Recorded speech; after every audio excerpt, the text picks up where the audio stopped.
into the show that informs, improves, and inspires racers everywhere. The Northwest Race Report. The Northwest Race Report is brought to you by O'Hagan's Kart Supply, Lebanon, Oregon. You want to win? O'Hagan's wants to help. And by TruTech Automotive, Hazeldale, Washington. Get your car, truck, or tow rig repaired the right way, the TruTech way. And by Scott Seal Coat and Striping, Federal Way. For over 25 years, whether you're sealing or striping, you can count on Scott's. And by Southern Oregon's karting headquarters, Speed City LLC, keeping racers on track with quality support and friendship. You're tuned in to the Northwest Race Report exclusively at TerryBridges.com. And now back to your horsepower and performance hosts, Terry Bridges and Glenn Lippy Tower.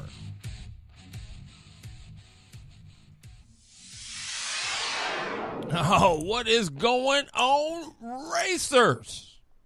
I'm your horsepower and performance host, Terry Bridges, and I'm with two of the best in the business. My also horsepower and performance host, Mr. Glenn DRI Lippy Tower. What's going on, Lip? I am representing DRI today, and it's all good in the hood. And the main man, the man they call the loader, Mr. Jeff Eden. What's going on, Jeffrey? I'm excited. Are you excited? There's some cool stuff for tonight. OMG. We'll get to that. Right? That's right. I just want to say our in-the-seat guest tonight is going to be Ronnie Swires. I'm just letting you know. He's going to call in about 7:30 tonight, and we're going to be talking to him. He had a race back, and we're just going to it's going to be kind of cool to hear his story about his first race back, how it went. It was the Pat's Acres night race, which is going to be killer. Jeff Scott should, I think, have some results from that. So we got results from a little bit of asphalt, a little bit of dirt. We got some stuff from the Toyota 100. Jeffrey's going to be talking a little bit tonight on helmets. I know we've talked about this before, but this show is going to be kind of our introductory thing as we leave the summer and get ready to go into the winter indoor season. We're going to preach a little safety. And we've decided that that's what we're going to do before the start of every season is just a friendly nudge and reminder to keep you guys on track. There is a reason. There is definitely a reason. And in fact, there's 2 or 3 reasons. So it's well worth it. Yeah. So hang tight for that. That's going to be coming up right around a little after the 7 o'clock hour. And then Lippy, I don't know. Oh, Dave Chisholm says lug nuts. I love Dave Chisholm. Chizzy's the man. Suchi was taking a nap. He just got up. P1, go ahead. P1's Rusty King. Oh, my gosh. Number 2's Mr. Carr coming in there. Number 3's Mr. Halbert. Earthquake. And our call-in today, Mr. Swires, bringing down number 4. Brian Williamson, Daryl Kelso, Dave Chisholm, Josh Coley, and Jason Susich, rounding out the top 9. First P1 for Rusty King. Congratulations to the Kingmeister. Yeah, that's going to move him up. He might be our hard charger for the day. I'm going to have to do my math here in a little bit. Hey, I'm just going to tell you, I just got a peek of one of the free gifts that we're going to give away to the winner of the Summer Chat Series here at the end of the month. And I got to tell you, it's an air gauge. It's a Longacre air gauge, and it's nice. It's the big 3-inch dial. Yeah, it's huge. It's very nice. And then what we decided we're going to do is the Northwest Race Report is going to give away a $50 gas card to the winner. Second place will get $25, and third will get $25. So we figured if we do the gas card deal, that hopefully will help get somebody or help contribute to get somebody to a race, which we think is important. Yeah, hopefully that's the case. Chuck Jones in the house. Nice to see him. I haven't seen him in a while. Yeah. There's going to be other giveaways. There's going to be T-shirts coming. I'm going for tack bags for the top 3 for the microns, and also I'm going to be giving away stagger tapes. I'm not sure whether I'm doing the top 6 or 10 yet, but definitely there definitely going to be some giveaways on this Let's deal. do so, 10. okay. I'll help go in with you on it. We'll make sure that the top 10 get stagger tapes. Yep, there you go. So that's just the way we're going to have it this year, giving away what we can. Yeah, and the loader putting in the big 3-inch air, and you saw it, Lip. It's nice. I know. I wish I was eligible now. I'd have played. I got a real cheap one at home. Can we exchange it? That's the reason I give it to Terry beforehand. That way, now I know it's off my hands. I didn't give it away or anything after I said I was doing it. It's a super nice air gauge. Wait till you see it, guys. Hey, and by the way, stay tuned. Working with a great guy, Matt Fontaine, and we're going to be coming out with some NWRR hats, and they are going to be legit. That's all I'm going to tell you. So stay tuned for that.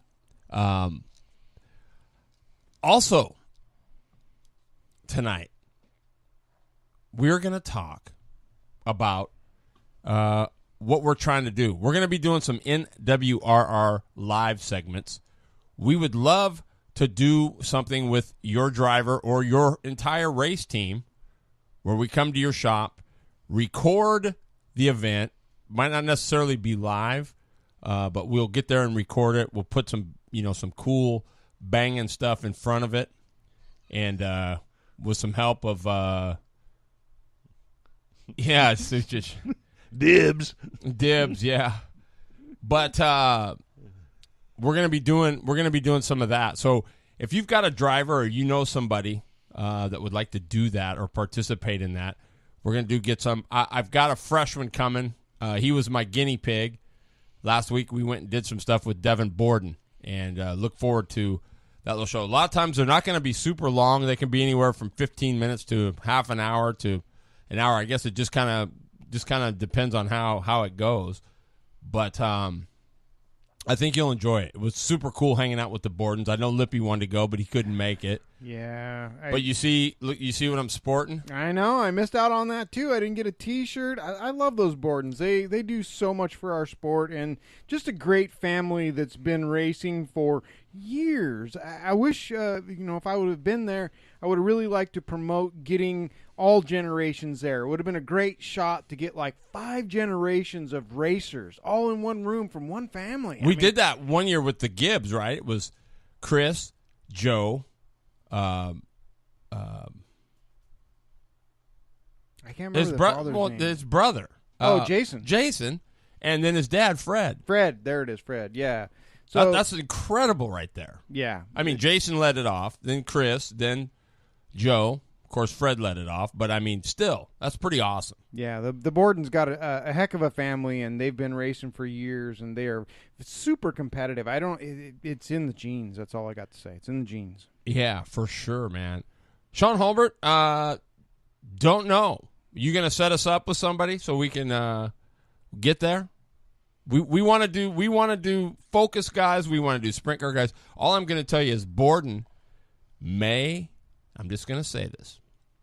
You're letting the cat out of the bag. I'm not really. You're right. I probably am. So you know what? I'm not. Just stay tuned. You're going to be. It's going to be epic. Yes, I did say it. I said epic. It is going to be cool. Here's another. Oh my gosh.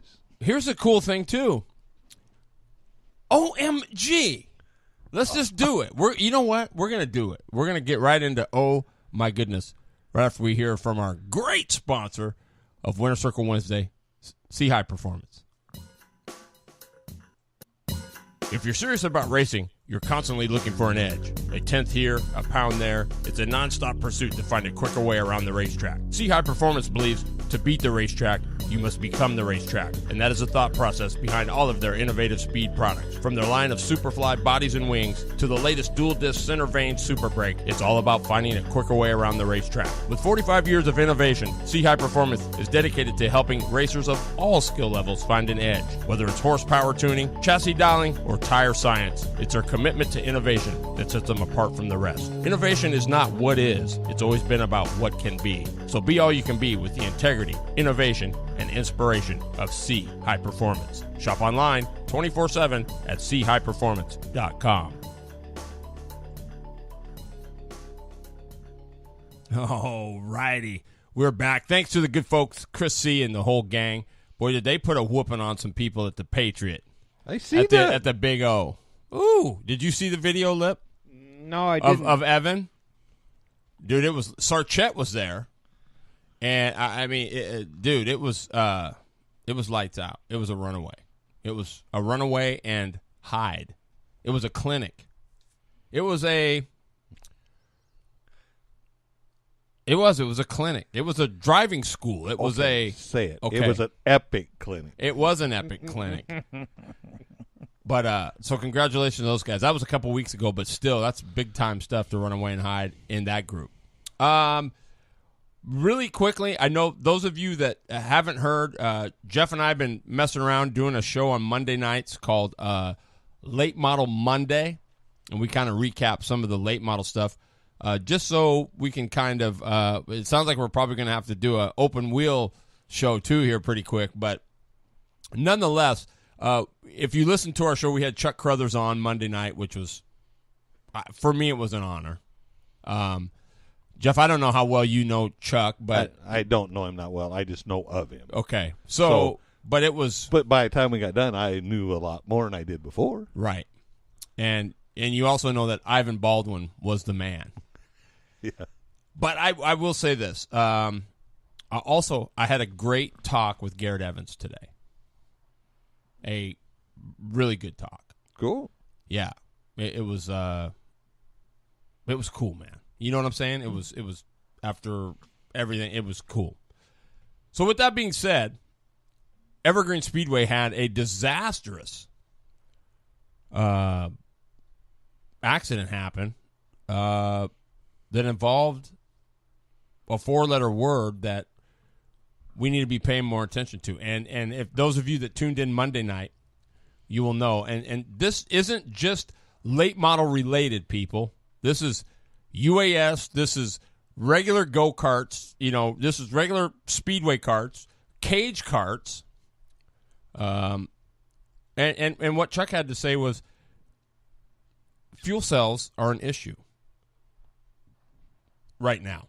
And it appeared to him that what happened was it got hit from behind, and, of course, it tried to come up through the bars and stuff because it's usually just contained with a piece of sheet metal on top. And it's just, we don't know 100%, but that's what Chuck seems to figure happened is it tore on the way out. And the other thing that is very notable is if it does not have a bladder, a containment bladder, it's not a fuel cell. That's right. So these plastic boxes, they are nothing more than a fuel tank. Molotov cocktail. Correct. He says we got to do a better job. We're going to get somebody hurt. And it just rang bells to when Andy Foley flipped. And we talked about that. I haven't heard much else since then because it's kind of gone away and nothing happened. But if it wasn't for Wes Snow, quick reacting, I mean, Foley could have been in a much more world of hurt than he was. And not only that, there was another one happened down in Madera. The same thing. They had big fire down there within a wreck. And it was the same thing. Remember him talking about that? Yes, yes. So it's we've had 2 in 1 week. Exactly. So he's saying we got to do a better job of containing these fuel cells. So part of our spiel tonight is a safety deal, but this all happened at the Toyota 100, which, by the way, mini stocks went to Brad Thomas, Brian Cottrell, and Pete Jensen were your top 3 in the mini stocks. Street stocks were Steve Wood, Daryl Latovsky, a guy that I'm going to look into more. This guy has been pretty solid, and Roger Drake, one of the greats who's helped out many a racer. And in the late models, with all this must have happened fairly early. Tom Barrow wins it. Lex Johnson is second. Travis Bennett third. Fourth is Donnie Winott. Fifth is Dan Moore. 7th, Name Lang. 8th, Mike Holden. 9th, Andy Soule. 10th, Greg Bennett. And Chad Fitzpatrick. Well, if you look on the results side of it, it had to be lap 45 or lap 46 because that's where the three of them are all pegged up. There it is. Okay. Good stuff. Thank you, Loader.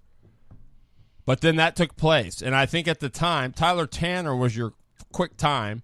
Usually 2 stars by the time means Track record. I don't know. I can't get a confirmation on that. Excuse me.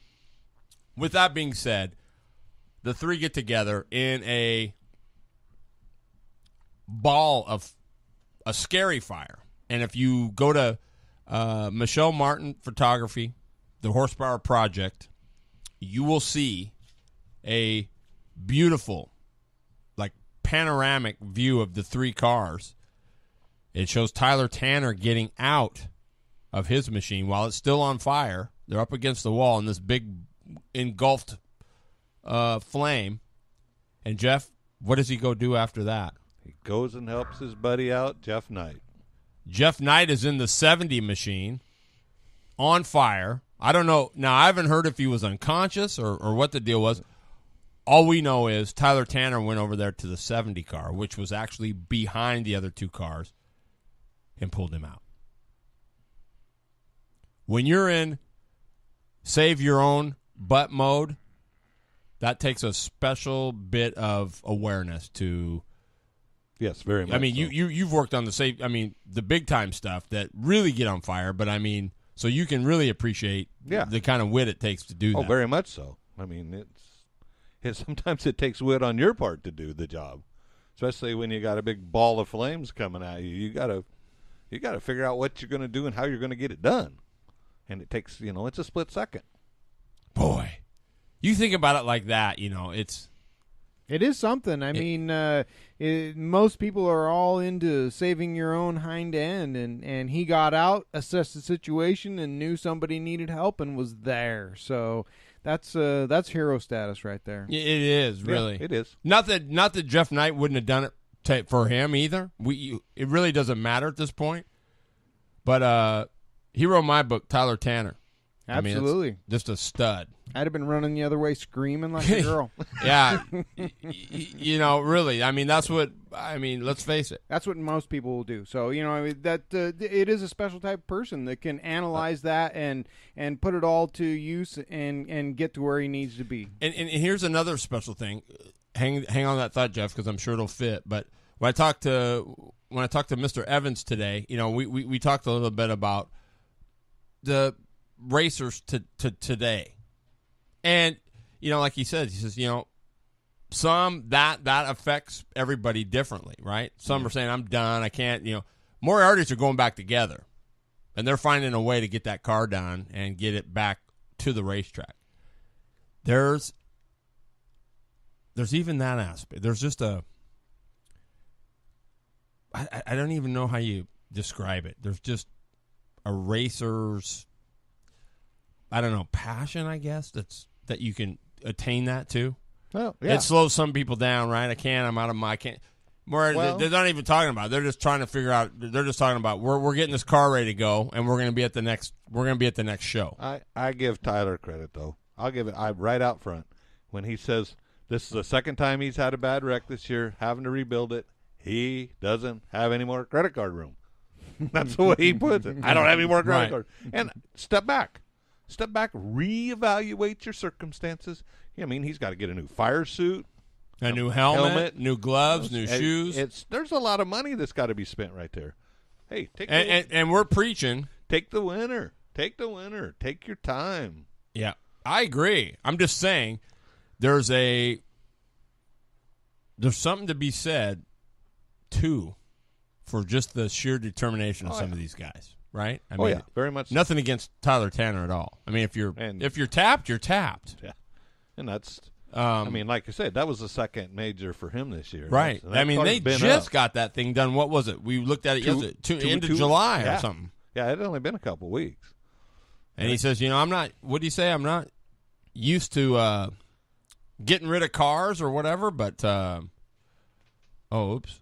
I'm not used to getting rid of cars or whatnot, but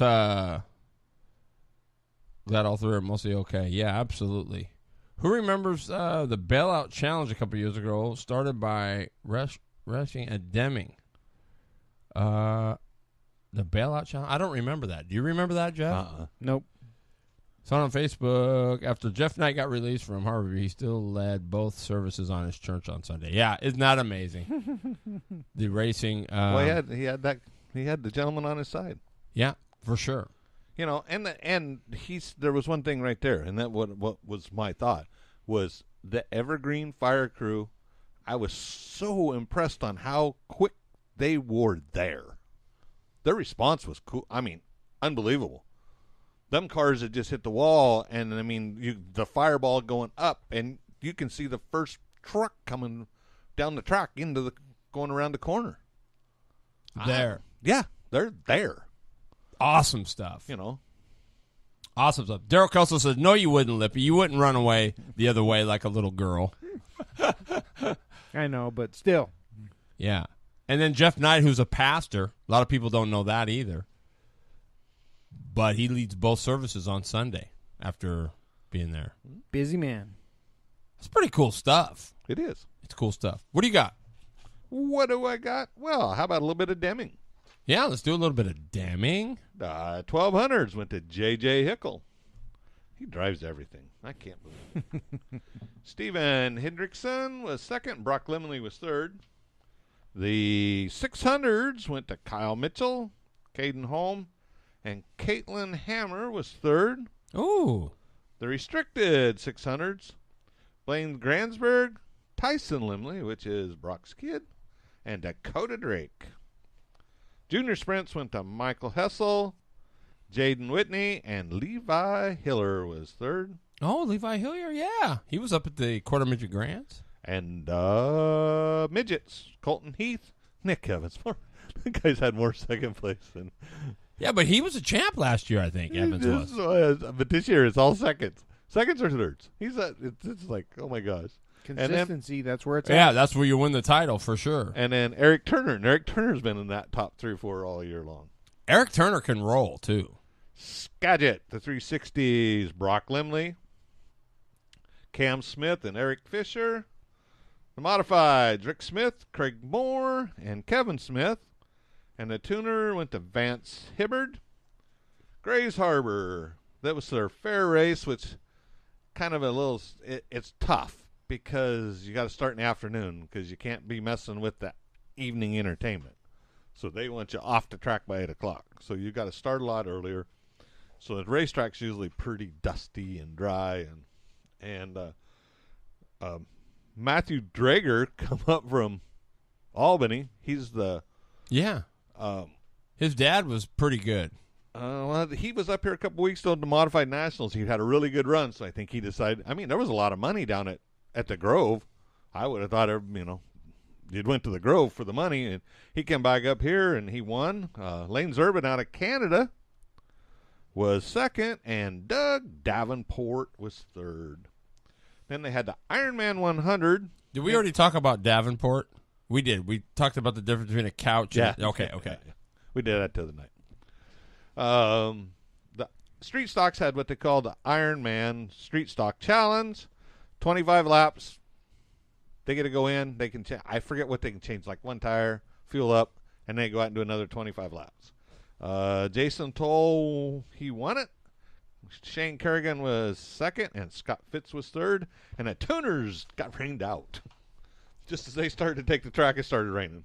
Saturday, you know what? We were sitting up on the third baseline at the Mariners game, just underneath the covered part. So we saw it coming down, but we didn't get wet. So it was cool. Bonus. South Sound, wing sprints, Cameron Nessinger, Oh, boy. Thomas Richardson, and Todd Coleman. A little disappointed in The turnout? the turnout. There was only 5 cars there.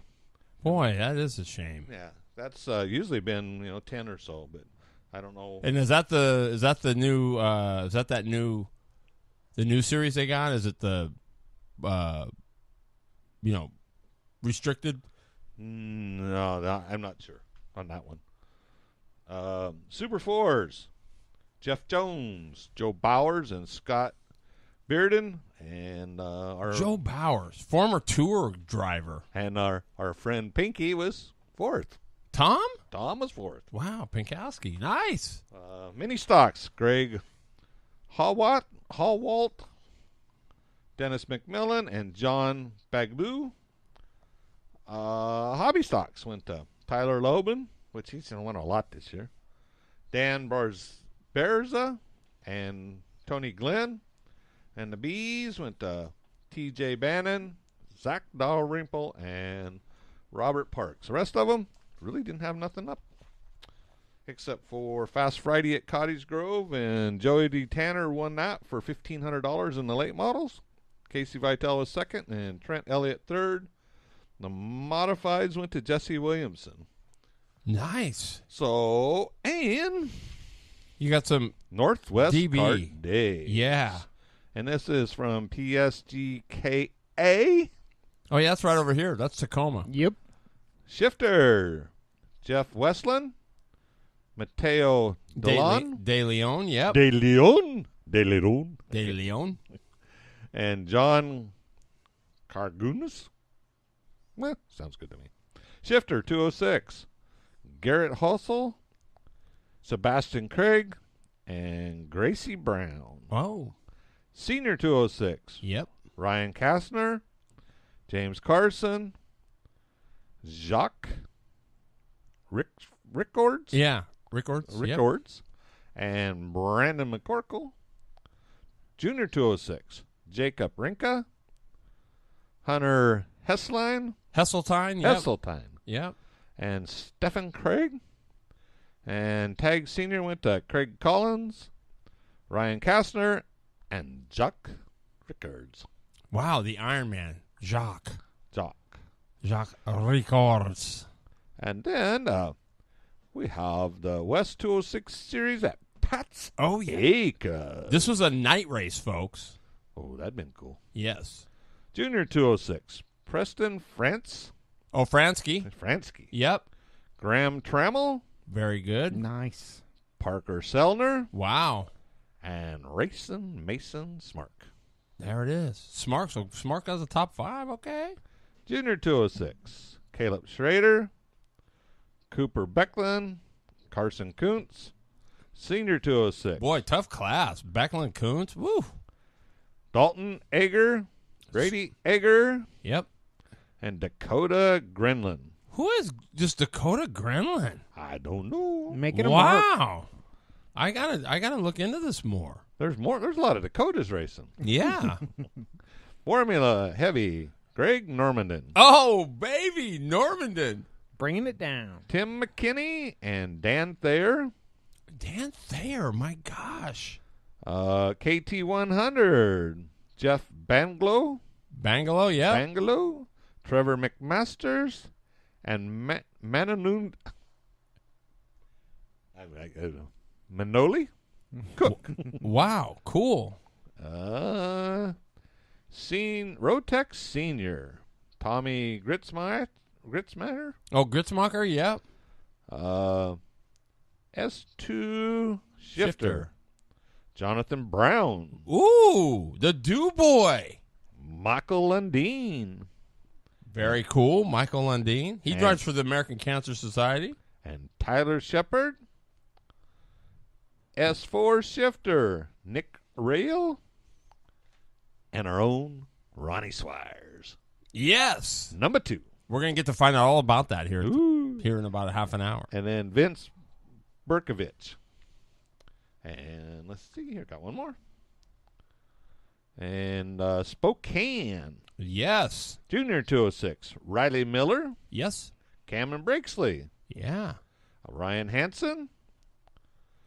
Junior 206, Gabe Tesh, Edward Reynolds. Senior 206, Bert Gassaway, Ooh. Ray Tizzoli, and Steve Morris. Kids Carts, Colin Mims, Colt Slottenheimer, and Tristan Moore. And Senior Tag, Burnt Gassaway, Jimmy Laswell, and Cal Camera. Burt Gassaway I love that name. Gassaway. was house driver for many really? years. Yes. Wow. Yes. So that's our results. very cool.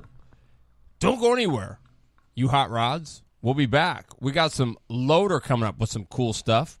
We're going to have Ronnie Swires coming up at the 7:30 hour. So stay tuned. Don't go anywhere.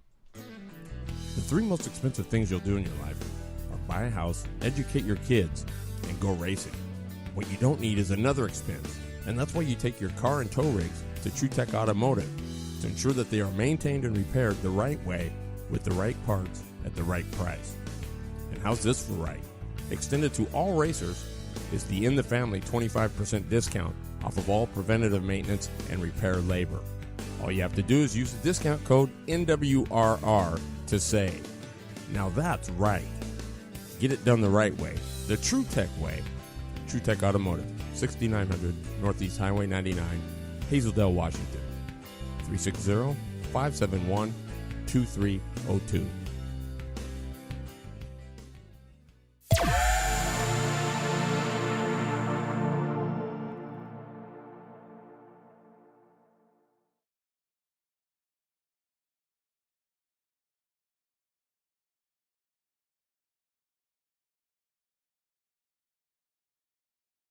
We talk about safety like mad. Kyler Culver, you the man? Good to see you. Better late than never, I always say. But sometimes I think it goes in one ear and out the other.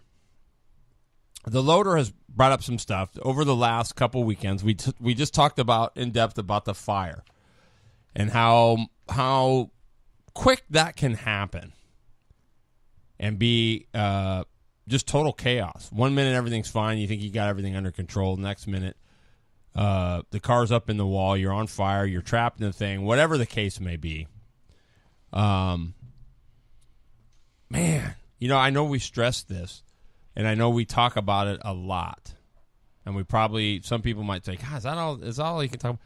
You know what? I'm the more and more I think about it, the more and more I'm going to say that this show is we're going to cover safety issues, because I think we all have sat here. I know over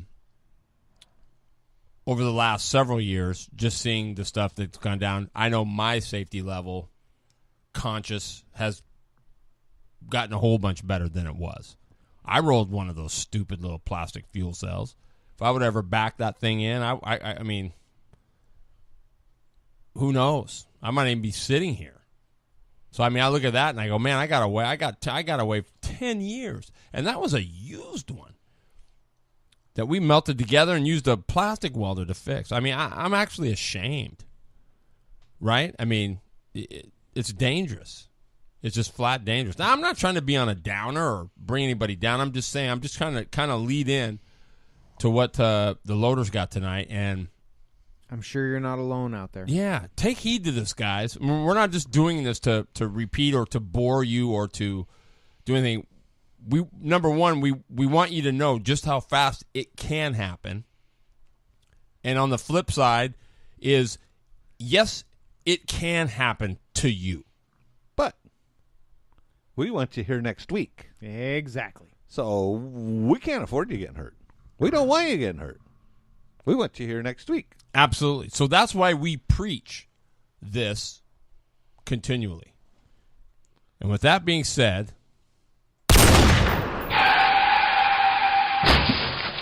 We're tracking and packing around the Northwest with the loader, Jeff Eden.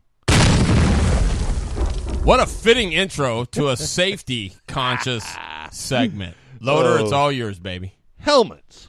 And the reason that this stuck with me is on Twitter or Facebook the other day, had a series of pictures of a wingless sprint car rolling down the backstretch, and the guy's helmet's rolling beside the car. And you can see the guy's head in the car bouncing around. You. Yeah. You what do you mean by bouncing I mean, around? you can see his head's been flopping side to side because they were all still pictures. You could see where his head was on this side, it was on this side, it was on that side. Whoa. But was he still conscious? Yes, he was. He got out of the car on his own. Whoa. But his helmet is rolling down the track right alongside the car as they're rolling. Oh, so those knocks to the head were without a helmet? Without a helmet. Ooh, ouch. Holy Toledo. So that leads into one of your other segments. He's probably got a concussion. Oh, but that's all part of this, too. Wow. Here we go. But here, it's just plain and simple. Number one, it can't protect you if you're not wearing it right. Or if it's not on your head. Or if it's not on your head. And it can't protect you if it don't fit. This is true. This is one of the things that the article was stated just 2 or 3 different times over. It has to fit. And as much as we would like, oh, I got my kid, Joey's going to be running oh, God, he's so small. Let's just buy one a little bit bigger. That way his head can grow into it. Wrong. Definitely wrong. That is the worst thing you can do. That's one of the... That's a cardinal sin. It's a sin, right out front. So, we'll go back to... Lippy had brought this up before when we were talking about helmets. Getting the right helmet. Yep. M is for motorcycle, period. Not designed for impacts on roll cages, and they do not have any fire retardant in them. Oh, good point. The essays. The essays? Essay. Hey, essay. Focus. Okay, Wait till I pull out my Speedo joke. I'm leaving. The wheels will definitely come off. The essays they are reinforced for frontal and neck restraints, and they have the threaded inserts for your Hans devices and all the stuff that need to be properly wore.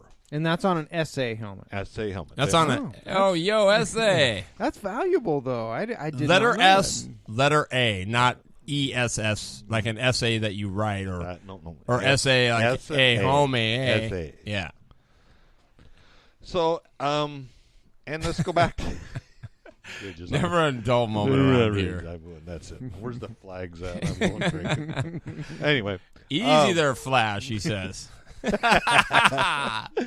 Sean Carr. Anyway. I'm even afraid to say this. What? Size matters.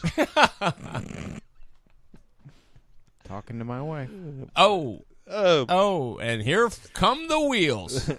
The Mayo There Clinic they go. study shows properly fitted helmets reduces concussive injuries by 41%. Dude, that's almost half. That is huge. Never buy a young racer an oversized helmet because they're not going to grow into it. No. It'll be junk before they get there. Buy the proper size, especially if you respect your kid. Or love your kid, or Yeah. whatever the case is. Yes. And then they start talking about how to get your helmet properly fitted. Make sure your helmet goes all the way down onto the top of your head. So many people, they'll get it to the crown, but it doesn't set all the way down on your head. That is a proper fit with it sitting down on your head, not around the crown of your head.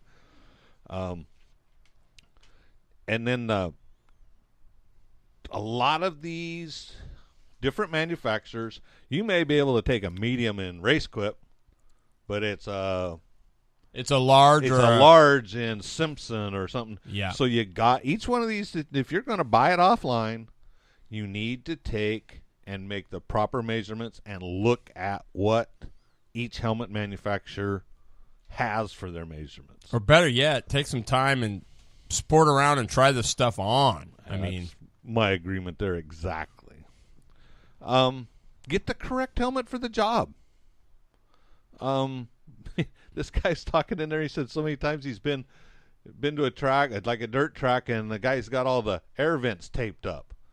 Well, he's getting dust in there. Well, that's an asphalt helmet. That's not a dirt helmet. Most dirt helmets are sealed. so you don't have the vents in the front. And it's got the vents; they got them all taped up, and look for the proper helmet. Would this fall in category to this, Jeff?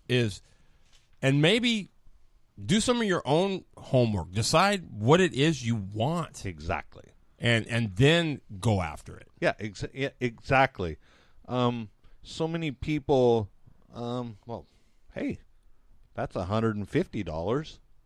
Oh, that one's $300. I'll take that one. It may not be the one. It may be the one that fits your wallet at that time, but is it the one that you are ultimately going to want? Buy once, not twice. That's my opinion of it. Definitely. The construction of a helmet, it's kind of interesting. They actually start with a layer of fire retardant cloth. And then the cloth is covered by a soft foam, and that's the part that's going to fit to your head. And above that's a 2-inch dense polyester foam, which is will be above that, and that's your one that whenever you take the shot, that's the one. The head first shot? That it's going to absorb it. The soft one's just to let your head kind of melt in, and the top one's going to. And once that polyester thing is been tested, it's no good. Yeah, absolutely. I agree. Yeah. Your shell's fractured. Yeah. Well, and that's one of the things they say. You're. So how much? I guess there again is how much of a hit does a guy know? I mean, is it a? So if you were to take a shot, yeah, you hit it fairly good. It's a pretty good smack, but you think about it and you go, geez, I don't know. Was that enough to? I mean, it could be. Well, part of it is it's going to deform the helmet inside. That is one of the things that this article was really cool about. It talks about it will deform the helmet inside. It's like taking an egg and cracking an egg. That what happens is when you hit that, you're forcing everything down. Your head's coming up, the shell's coming down. So it's just like you're breaking an egg. So you think of it that way. Well, what's next in the egg? Well, that's the membrane that's around the egg. So that's what you just broke. And basically you watch it. It kind of bows in with the shell and comes back out. And that's the important part is recognizing your whether your helmet is bad. I talked to a gentleman today, and if anybody needs any safety stuff, Dennis is mostly a drag racer, but he makes fire suits. He just did one for Craig. Why am I blowing a blank here? About it. I'll think about it in a second. Hansen just did fire suit for Craig Hansen. His name is Dennis Taylor, and it's Taylor Motorsports Products out of Albany. And we were talking about the helmet deal because Dennis is a drag racer. Dennis has been through multiple fires in different types of cars, and I asked him. I says, "What helmet's been hot? What makes it bad?" And he says, "This is the shame of the whole deal. There's really nothing. You yourself have to feel it's uncomfortable. Or if a tech guy comes along and he sees your helmet's all charred or, blackened or something, he can say, I'd rather you not run this until you send it in to make sure it's still sufficient. I mean, you're talking with the drag race guys, they wear a helmet with a sock that's built into it, which goes inside your fire suit, which keeps the fire from getting up inside of you.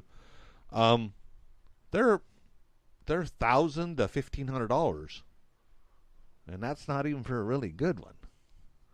So, those guys they're going to say, well, I don't know, should I really change it? It almost becomes a personal issue. And I looked around at the different rules. I don't see anything in there that says your helmet was on fire or you were on fire, throw your helmet away. type thing. Right. It's So- definitely one of the I think there's unsung areas, I guess, that Yes. just doesn't get enough coverage. Dennis Taylor is a phenomenal dude. He will talk to you on the phone all day long if you call him up. He does restraints, helmets, parachutes, parachute lines. Absolutely awesome guy and a wealth of information if you so desire. One of the things that I've noticed and you Terry have alluded to on helmets is it's not just the impact while it's on your head. It's cherishing that helmet otherwise. You don't throw it into the cart with disrespect. You don't chuck it at your competitor that put you off the track because you're mad. You don't do that. Those are all blows that count. This is your brain bucket. This is what protects you. This is not what you use for a projectile to express your displeasure.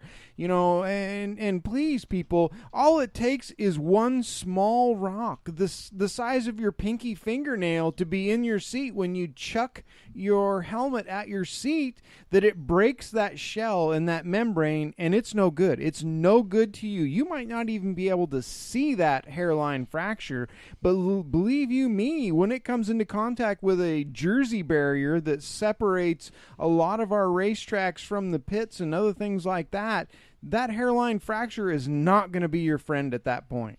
So, you really, really must respect this thing that we put on our head.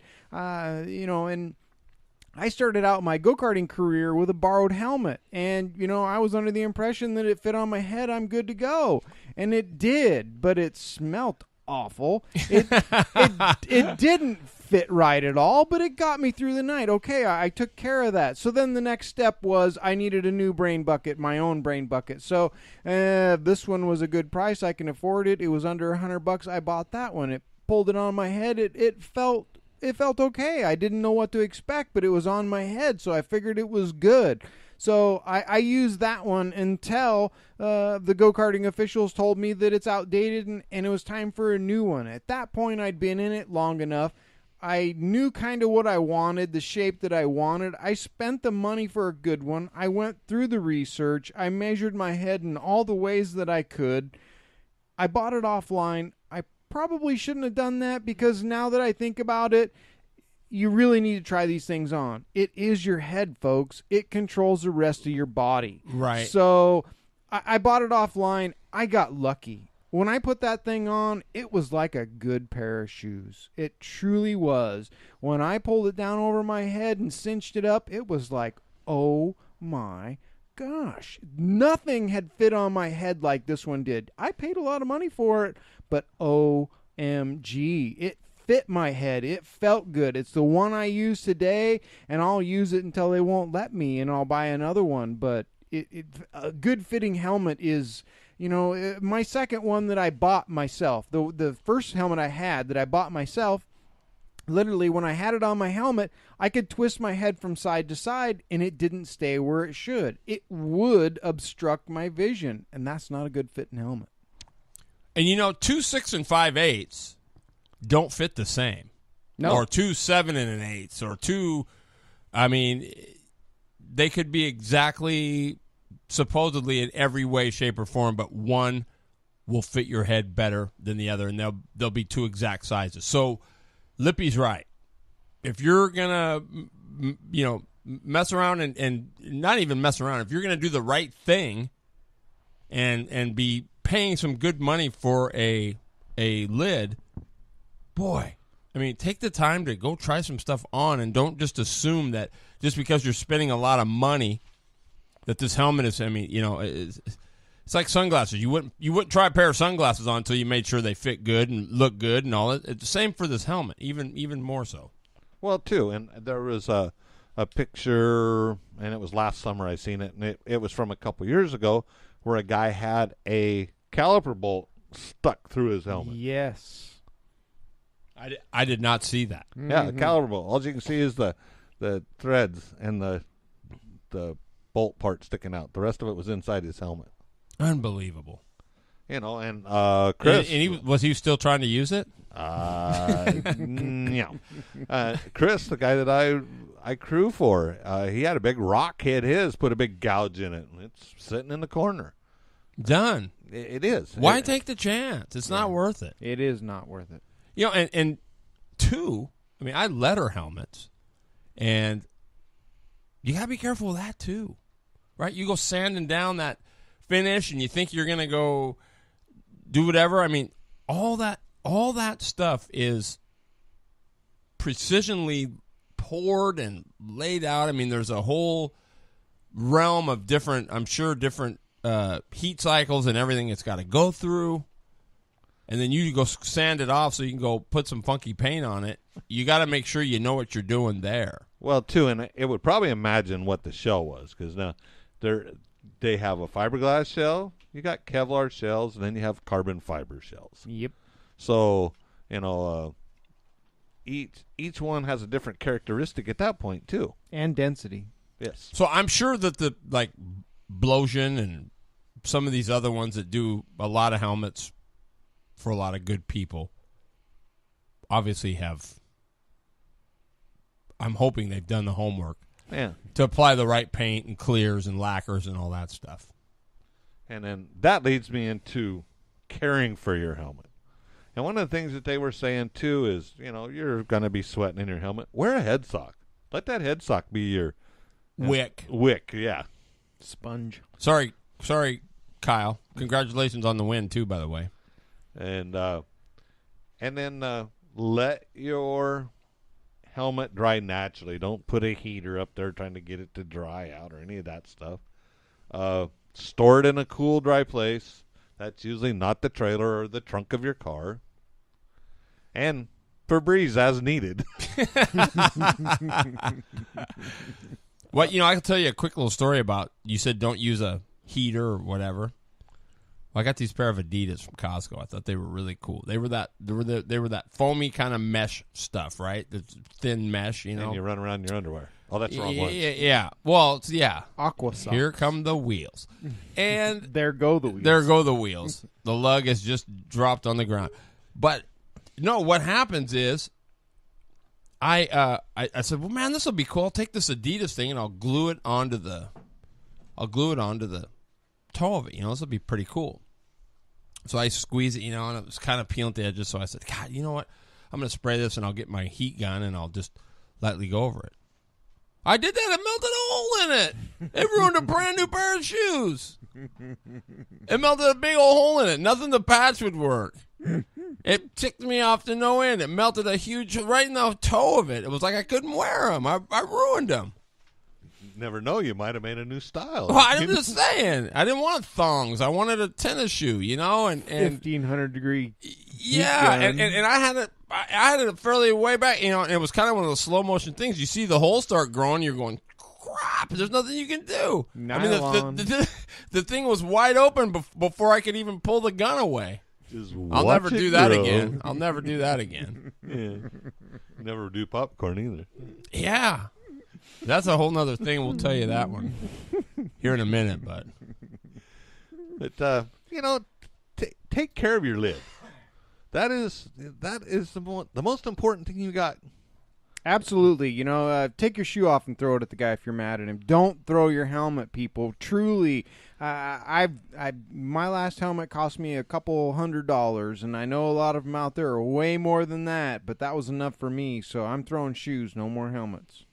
Yeah, amen. Good stuff. The loader always brings up he brings up the right thing at the right time. Because it is. We're getting out of race season. The Betty Boop's coming up. Make sure your stuff is ready for that. This is a big event. A lot more things happen. It seems like the bigger we go. So just make sure you're dialed in and ready. I guess that's what we're saying. You got the indoor season coming up. I'm not sure where Suchich is on the actual helmet rules and laws and stuff down there for Salem, but save yourself the trouble and save him the trouble of having to enforce all this stuff.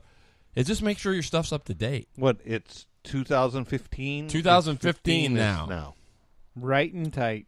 So if it's 2010, folks, it's out. Done. It's out. 2012, done. It's out.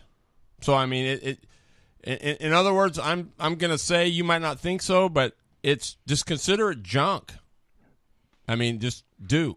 It's for your own good, not it just is. to sap more money out of you. It's for your own good. It isn't. And if you're gonna skimp anywhere, don't skimp there. Yeah. Well, Buy crappy tires, I Yeah. do. use stuff. Yeah. Yeah. Call Lippy at BR549. Call Lippy at BR549. Most people don't even know what that is. Hee haw, baby. Junior Samples used cars. I love it. BR549. Anyway. Well, Yeah, I don't know. and- Chizzy might know that. Yeah, I'm counting on Chizzy on it. Yeah. Him and I we're close there. He Yeah. spent some time on the roof last week. Ooh, that looked warm. Don't go anywhere. We're going to finish this up. Get ready for our in the seat guest. But we're going to hear this from the good folks at Speed City. We'll be right back. Racing. It's preparation. It's focus. It's attention to detail. And when you try to take shortcuts, it shows. At Speed City, Southern Oregon's karting headquarters, distributor for Ultramax, Legend, QRC, Bell Helmets, and K1 race gear, they don't roll like that. Speed City is committed to roll the way champions roll by keeping racers on track with knowledge, integrity, and performance. No shortcuts, no negativity, no other motives. You don't just have their word on it, you've got their name on it. So get back to having fun and get to calling Speed City. Speed City, LLC, keeping racers on track with quality service and friendship. 541-531-1222. Speaking of Speed City, how about Mrs. Fuller? Huh? Oh my goodness! Yes, sir. What the heck? I mean, it was like Somebody built a fire under somebody her. poured something in them Wheaties. I'm telling I'm you. some Red Bull or something. I'm so glad to hear that. She finally found the accelerator and got out there and got after it. Yeah. That is awesome. And you know, the cool thing was, got a message. She says, I'm just so excited. I can't wait to show you guys and make you guys proud. And it's like, we've always been proud.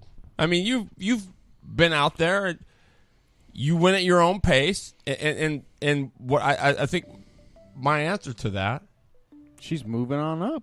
I'm telling you. Well, I don't know. I hope that wasn't Swires. It didn't say Swires, but the whole deal was, no, I lost my train of thought here. The whole moral to that story is stay with it. Yeah, exactly. Stay with it. Eventually, it comes. I mean, karting is not a super easy deal. So the moral of the story is stick with it, stay in the seat, pay your dues, and you're going to get rewarded, just as Lori Fuller did. Absolutely. I love that. She deserved it, and she's moving on up, and I'm so glad to see that. It's a competitive team with a good kart, and she's moving to the front. Getting her in a UAS ride. No, I wouldn't do that to her yet. But No, yeah, for sure. She's on her way up, but she's not there yet. Oh yeah. Oh yeah. Chizzy. BR549 there, buddy. No, but hey, our in the seat guest, you guys will know him. You've probably heard him several times. He's one of Lippy's favorites. yes, sir. He's down in Salt Lake City, and he's going to be giving us a shout out here, and to let us know how his first race back was at the Pat's Acres Night Race, and I think he's even got a tip of the week for us. Oh, nice. I was really glad to see that he put Beard in the seat up at the Gold Cup there. At the Road Racing Nationals, you mean? Yeah, that was a great opportunity, and Beard's a great driver. Very focused, very wants to win, needs to win. So very happy. You're 100% right. I love that. So I was glad to see that. He's got top-notch stuff. You know, Beard didn't have to work that hard. He just had to do a little tire change here and dipped into his bag of what would Ronnie do and did it. And, hey, it turned out to be a good weekend for him. Yeah, we're going to call Swires right now and see if we can get him in here. He's probably in the airport now. Hello. There he is. Hang on.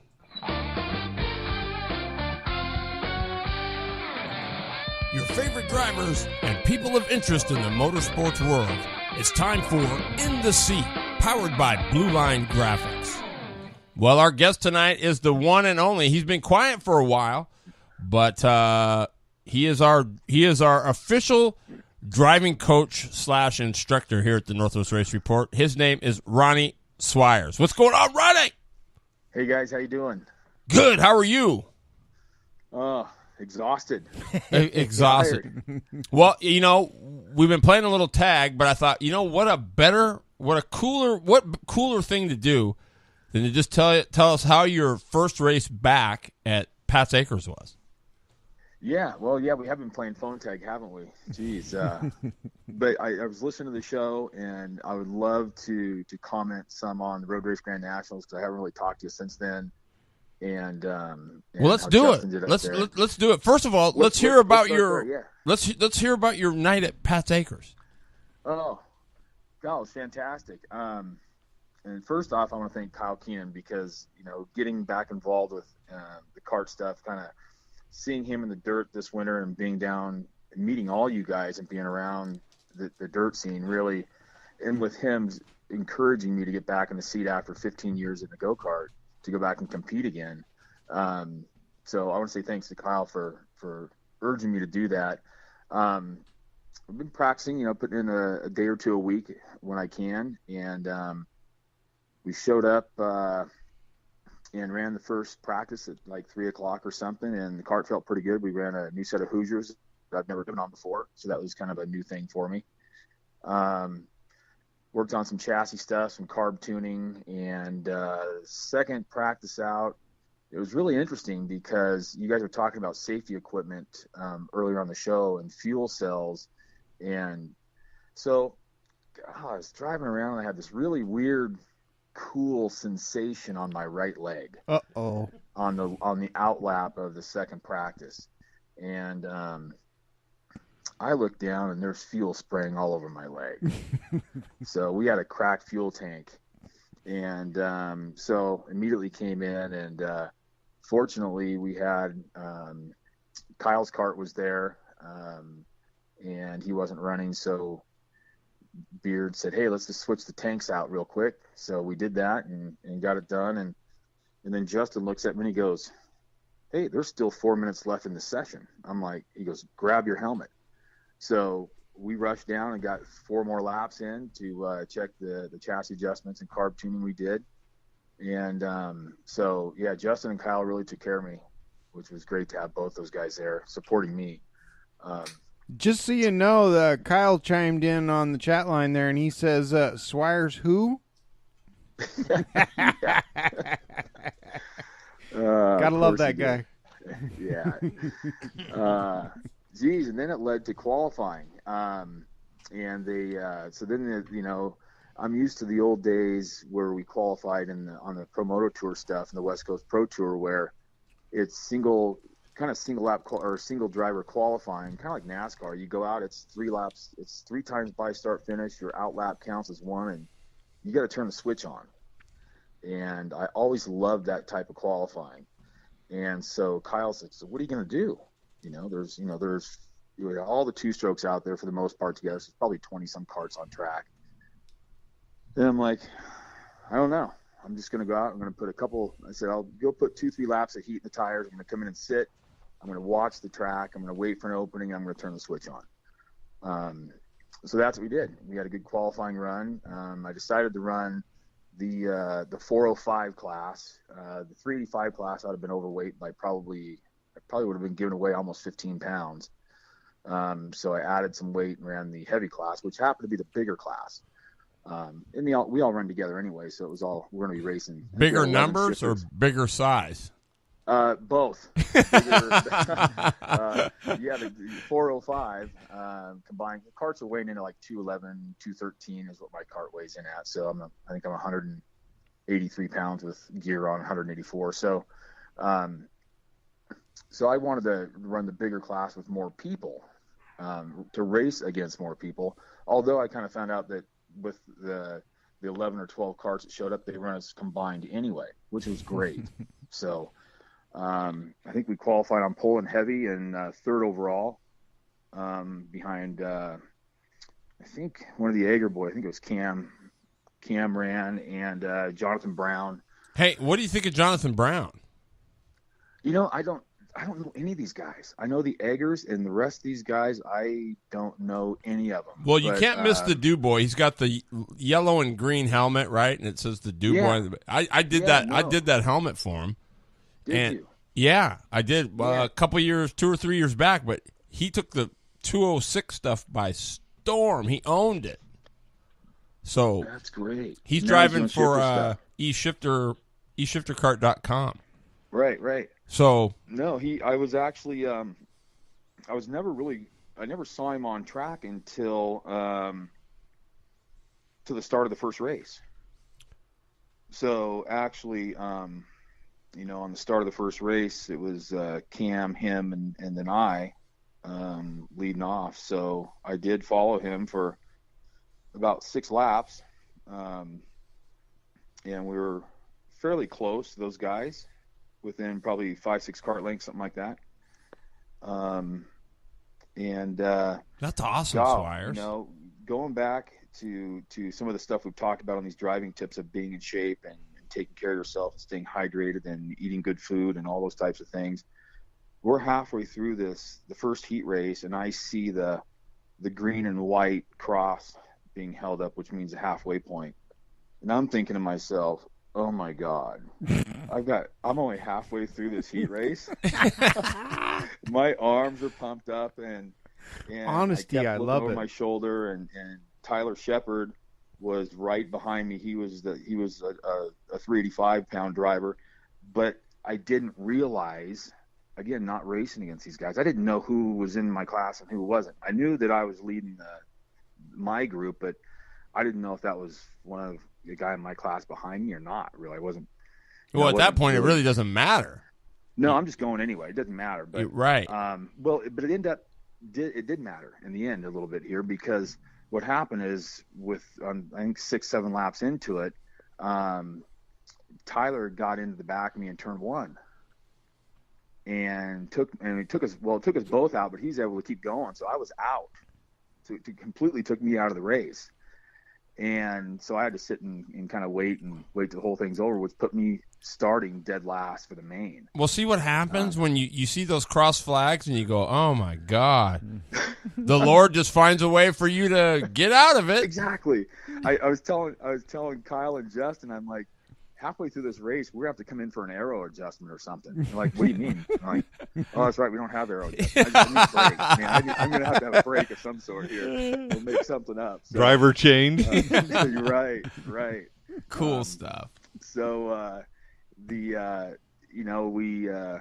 came in and we went across scales after the race, and Tyler apologized, and I think they were going to try and penalize you for unavoidable contact or something. I said, don't worry about it.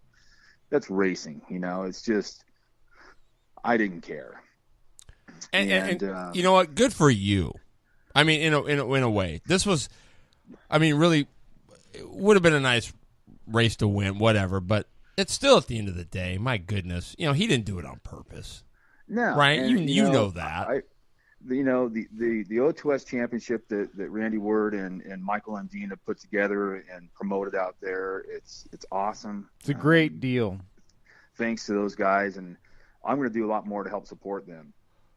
It's a great deal they put on. So thanks to those guys. But anyway, with Tyler, I was my first race back. I'm just having fun. So the main event, Tyler and I, and then it goes to the night race. Now they don't start the main still under the lights, and I've never driven. I'm thinking, for the first time, I thought, well, I've never driven my shifter cart at night with the lights and all the different reflections off the track, and I'm gonna have to put my glasses on under my helmet. I've never worn my glasses under my helmet, so all these new things that I have to do. And I think Kyle and I and Justin or somebody, we walked out on the track to just put my glasses on, just kind of see what it looked like with glasses on, because I'm not used to seeing everything that sharp. And so the main started great. We started at the back of the pack, and I watched. Michael Lundeen has a great video on the O2S page. He had front and rear cameras. It's nighttime, so the images aren't real crisp and clear, but it shows a great vantage point from the driver's perspective. and pointing back, because those guys were banging on each other. I mean, in a good way. They were racing hard. Lundeen, trying to think who, Jonathan Brown, I think Brown might have been out front, but it was Lundeen and Shepard. I can't remember who else was right there, but I was took me a while to get through a few guys. They pulled out probably 10, 15 cart lengths, and we had to go fishing and hook onto the back of them and reel and work our way up. But made you work for it. And it was great to make some really methodical, is the word I want to use, passes. And of course, as you go forward, everybody gets tougher and tougher to pass because they're usually quicker drivers. So it gets a little you make through the end of the field pretty good, but as you get towards the front, tougher and tougher. And so we actually ended up finishing second in the 405 with I think there was 8 or 9 of us. Wow, something like that. And I think a 10th, basically on the back bumper. Of Nick, I think it was Nick Reel, I think, won. Yes, that was. Never is he relation to Brandon or Dan Reel? I don't know. I don't know any of these guys. Reel might be his dad. Dan, I shouldn't say his dad, but Dan Reel and Brandon Reel were super good, super late model guys. Yeah, I remember the names, and I think they were actually. I'd heard the names, and I think I talked to Brand at one point in time years ago about something. I can't remember now. But sure. So he could be a relation. I don't know. I was kind of in my own little world, making sure I could actually get to the grid. But how cool is a night race? I mean, how cool is it?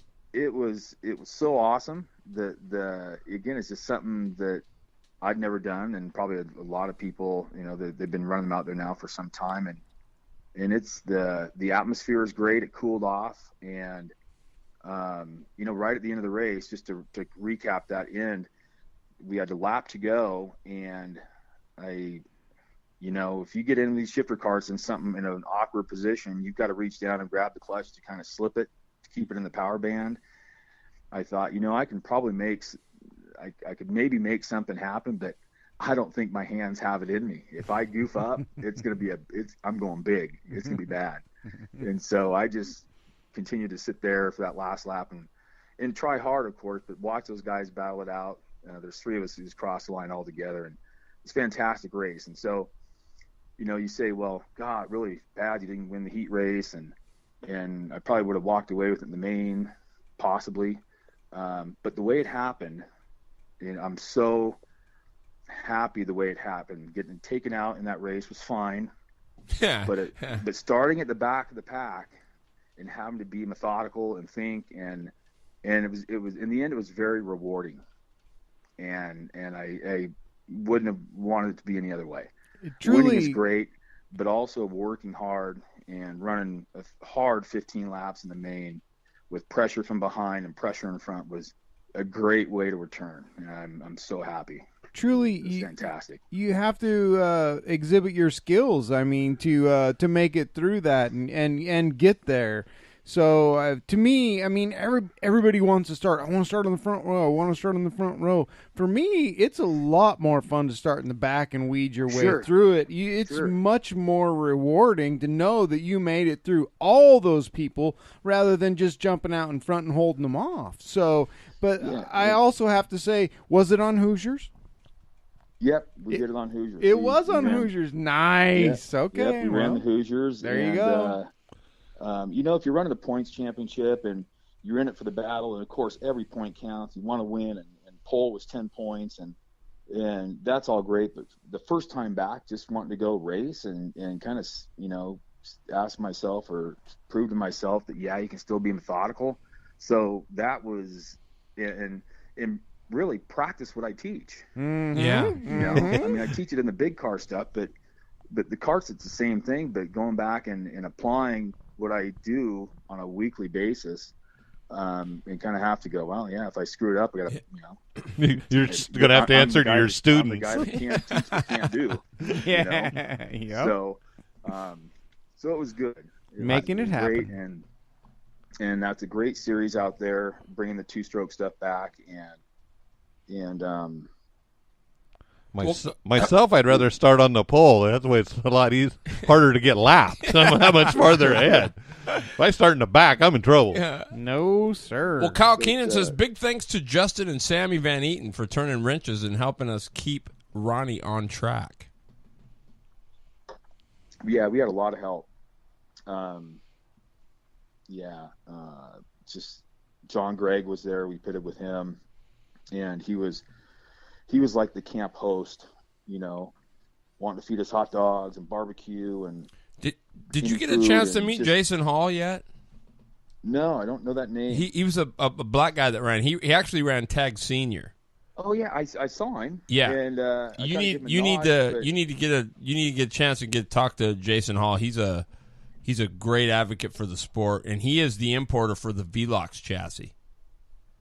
Oh, okay. Yeah, so you guys could do some damage. Yeah. Jason Hall's a good guy. What chassis is that again? The Velox. It's orange Velox. It's not a main.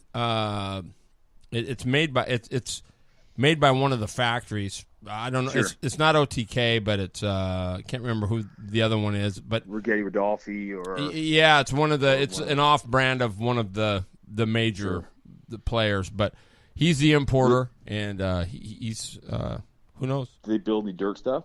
No, I can't get him on the dirt. No. You can't get him on the dirt. No, We're I still can't. working on you. Yeah.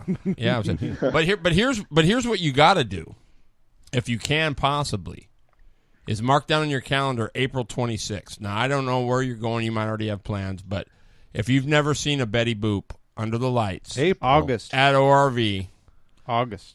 August. oh, what did August. I say? April. You said Oh, April. I'm sorry. Like, wow, you're. I'm No, like, wow, I you meant know me well, Terry. August. Well, he wants to make 26th. sure he gets the date in.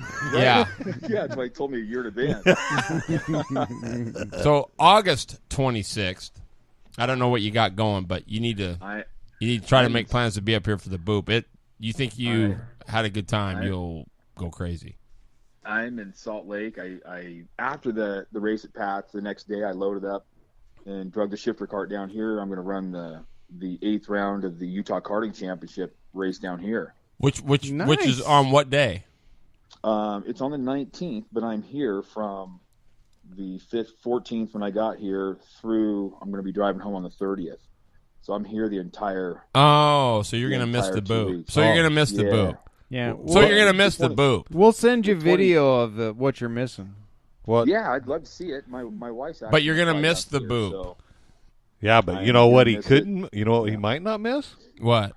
The hour of no power. Oh, yeah, that's right. When is that? It is the 16th of September.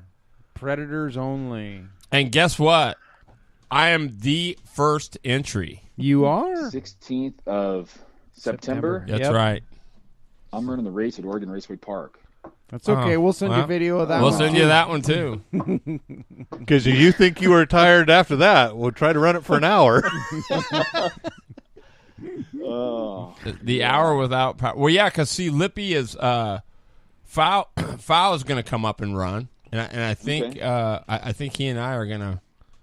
He's going to run. I'm going to run the first round, of course, so he can clean up my mess. There it is. But, yeah, hopefully Lippy's going to.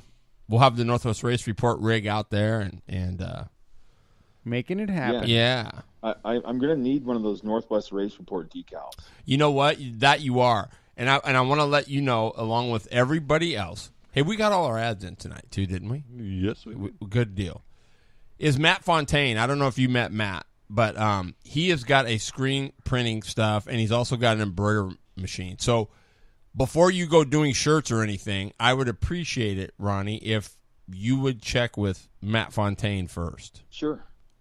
I mean, if you're I've going to got- get I have- some stuff done, because I have embroidery stuff done every about every 3 weeks. It seems like every month, once a month anyway. I'm got something I'm getting. Wow, cool. Well, he's going to help out the on, show, so he's gonna hook us up with either some hats or some T-shirts for the Northwest Race Report. In turn, we're going to give him some airtime. So, it's going to be a sweet deal. Looking forward to getting some T-shirts. I think that's kind of what we're missing a little bit. Mm-hmm. If we can get Ronnie's name and address, he will definitely have a sticker and hat heading his way for sure. Because I will make sure that happens, Ronnie. Oh yeah, for sure. So- You'll get that. I've got one going for Michelson, so I'll call Squinty up and just tell him to make that 2. I've already got a hat with his name on it. This one's like So- 7 by 21. I don't know if you need something bigger than that or smaller than that. 7-inch. I don't know. Look at your phone, and you'll see. I'm going to need something maybe a little bigger than a 7 by 21. But All right. Well, Well, where are you going to put it? I don't know. It'll be on Okay. the side somewhere. All right.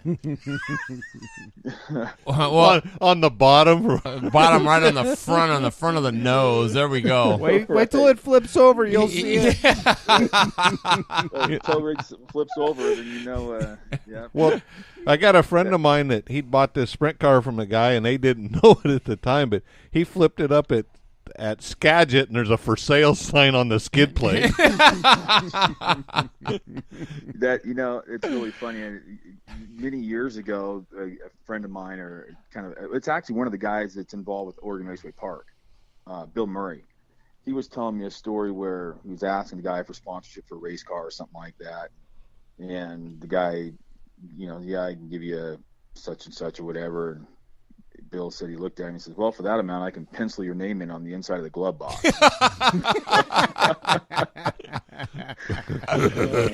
I like it. Boom. But Kyle Keenan says Ronnie on dirt. LOL. This guy he's asking for. Well, I did ask him, what's the story? I said, look at this go-kart. It's filthy. He goes, what do you mean? I go, yeah. I said, I hear from Ronnie it's the same thing. And boy, he was abda. oh yeah. Yeah, now he gives me crap about my toolbox. The toolbox isn't as clean as a go-kart. So. And what I told him was, I heard that was your toolbox. On the Road Race Grand Nationals, guys, Justin Beard up there and Kyle. Yes. Yes. You guys had said that Justin ran my cart. He did a fantastic job. I think you guys announced the results last week or 2 weeks ago. So cool that that was really he ran hard too. He ran hard. Yeah, no, he was there. I saw you up there, Terry, for a few hours, and then I had to fly back out. But no, he, looks like he ran hard, and I only wish in one of the classes he'd have had the actual arrow nose fairing on it, because I think that on a sprint kart's probably worth, I'm going to guess 3 miles an hour in a straight line. Maybe, gotta be, because more. Because when Fowl first did it, when he came out with a bullet nose. This was just with a sit-up sprint, with a 100cc motor on it. They came out with the bullet nose and his Pro Shield fairing that he made many years ago, and just a little bobtail. It just covered over where the chain area was and stuff. Right. He whipped him by 8 seconds. Jeez. So that was glass versus no glass. And Kyle Keenan says, and he's yelling this, Ronnie. Look at Ronnie's toolbox, because it's all in capital letters. Because the tools work on his go-kart, and then they go back in the toolbox, and the dirt transfers over from his cart to my toolbox. Right. So is it the tool that's screwing up the toolbox? Kyle Keenan's a good guy, and he helps a lot of people, and he is good people. And He needs to clean your box, fun though. This year on the dirt stuff, we're going to be working on a program that him and I are kind of going back and forth on how we're going to do it. And, to bring some more people in and support more people, help more people, and in order to do that, you can't be in Salt Lake. I know. Well, the thing is, my season down here ends October 31st, so that's why the dirt is a good program for me for the winter, because I don't fire up back down here until usually the late March, early April. Oh, that works. And I can pick the schedule I want anyway. It's just that I intentionally book myself a lot of dates down here at the end of the year. So that's what pays the bills. So yeah, the dirt season's going to work out good. that's awesome. I'm looking forward to a great indoor season. BK10 going to be coming up into January. That's going to be off the charts because I think that may be that might be the finale for some guys that have been here quite a while. I think Really? the 10 might be Diotti's last one for a while. I just it's going to be one you're not going to want to miss because Chase is gone. Chase is gone, but he may be back for this one. You just never know. Lawrence is going to be a player. I know Robbie Yao wants to come back and take that trophy home. So, man, it's going to be pretty awesome, Ronnie. Yeah, I've got once I get the schedule from Susich, then I'm going to start plugging those dates in, and him and I have chatted a little bit about those dates. So yeah, I'm looking forward to. Well, what we're looking forward to people down there, and yes, we're looking forward to the wintertime so we can get back on track with the Ronnie Swires Product 41 driving tip of the week. I know, right? It's going to be awesome. But you're going to get to see a lot of stuff that's going to be super helpful, I think, with the indoor. So a lot of the indoor guys can be getting tips that you can maybe see since you're going to be there every week or a lot of the time. So right. That should be really cool. I know Lippy's fired up for it. I am. I got a barbecue joint down there I want to drag you to, too. They got great beer and awesome barbecue. Who is it? I'm ready for that. Where is it? It's on the other side of the tracks. It's not far away. What's it called? It's only about 8 minutes away. What's it called? Other side of the track. What's it called? Is it a family atmosphere? It is absolutely family atmosphere. Okay. They keep their bottoms on there. What's he talking about? Okay. It's on the other side of the tracks.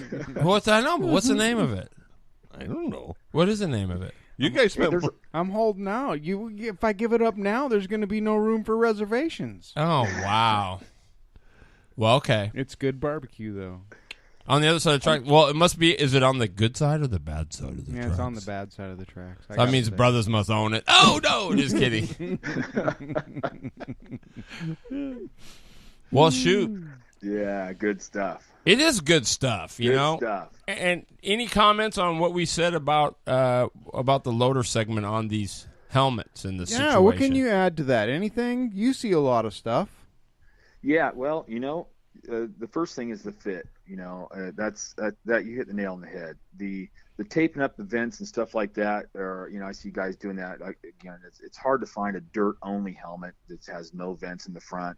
I know we have one, but it's a carbon helmet, and it's $450. Yeah, they get expensive. So that's a lot of money for somebody to go drop on a carbon helmet for this quote unquote dirt because the vents are no vents in it. But some of the other stuff we have, tape's a great option.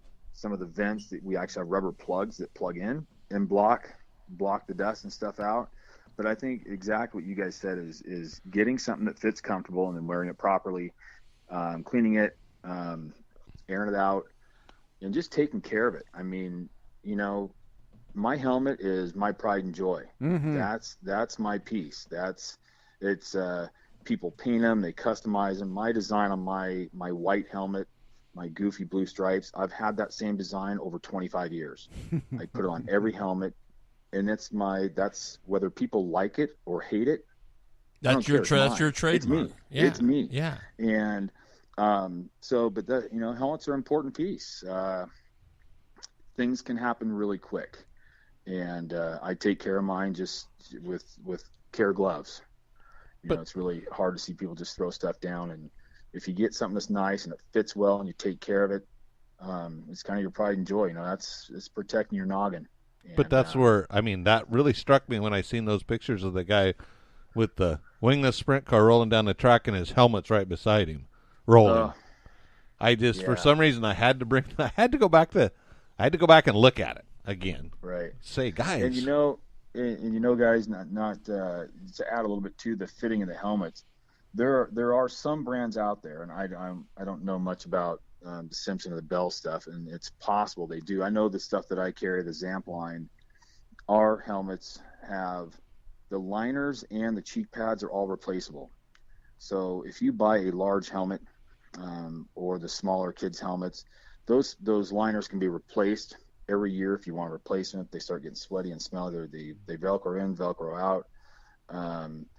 If you buy an adult small helmet and the kid outgrows it in a year, you can pull the small liner out, put a medium liner in. The inner shell is the same. So you can replace the liner, not the helmet, as long as the helmet's in good shape.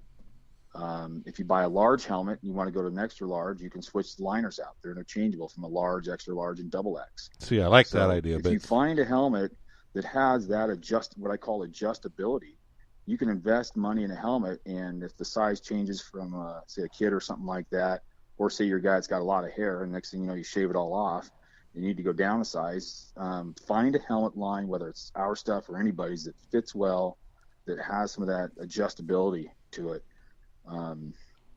It's important. You never know when you're going to need it, and you just hope you don't. So Ronnie, what does a liner kit cost? If I'm going from, say, a junior up, to the next one, what does that cost through you guys? So say it's a small helmet, and we're going to switch the liner out to a medium. Right. The liners, I think, are in the mid $30 range, and the cheek pads are around $20. Oh, that's something reasonable. like $50 bill? The whole inner workings would be probably less than $50 around. Jeez. See, I know for a fact Simpson, Bell, and RaceQuip do not do that. Yeah, exactly. That's awesome. I had no idea. In my stuff, it's it's nice now with I've used the Zamp line, because we use all their helmets down here at the Ford Racing School, and my instructor helmet, I shave every day, but putting the helmet on over your cheeks all the time, just the stubble on your face really starts to fray that material. Yep. So it's nice that, every year we order a box of stuff, and we take the instructor helmets we have down here and replace the parts that for comfort. But it's a nice thing knowing that an investment with the helmet we run carts with or cars with, that once that stuff starts to get frayed, it looks kind of chewed up, I can just buy a new set of cheek pads for $22 or whatever, $25, and away you go. There you go. Wow, folks. that's awesome. There you go. That is awesome. Not all the Zamp line has it, but most of them do. Nice. The medium and upper end stuff all does. So, little food for thought there, folks. Well, and I can't agree with you guys more on the fuel cells. That's I agree with what you said on the plastic stuff. I'm guilty. We built a Chump Lemon's car, and we put a plastic cell in there, and it met the qualifications and everything, but stuff happens. It does. And it's kind of like an insurance policy.